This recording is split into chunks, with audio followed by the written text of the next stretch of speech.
मला आहे ना लोकांचं एकच कळत नाही की स्वतःची बहीण असेल तर चांगल्या घरात गेली पाहिजे, तिला निर्वशनी मुलगा भेटला पाहिजे, बंगल्यात गेली पाहिजे, सुखात राहिली पाहिजे आणि आनंदात राहिली पाहिजे, आणि आपण त्या नवऱ्याची डिटेल काढून मस्तपैकी तिला सुखाच्या घरात पाठवतो.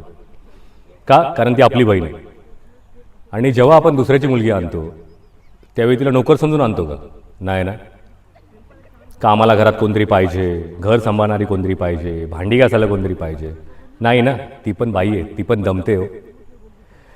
म्हणून सांगतो, दुसऱ्याची मुलगी तुम्ही आणाल ना, तिला आपल्या आई बहिणीसारखं जपा. बघा तुमचं एवढंसं घर आहे ना, कसं महलसारखं होऊन जाईल. खरं सांगतो, जसं तुम्हाला वाटतं ना तुमची बहीण अशी एकदम सोन्यासारखी राहिली पाहिजे, तर दुसऱ्याची मुलगी आणाल ना तर तिला पण सोन्यासारखंच ठेवा. बघा घरामध्ये कसं भरभराट होईल. आणि कोण पण व्यक्ती असेल जो आपली बहीण देणार असेल, तो ऑफकोर्स चेक करतो समोरच्या व्यक्तीला की याच्या घरी काय आहे की नाही, त्याची प्रॉपर्टी आहे की नाही. तुम्ही पण तुमच्या बहिणीला देणार का कुठच्या आलतू फालतूच्या हातामध्ये? नाही ना.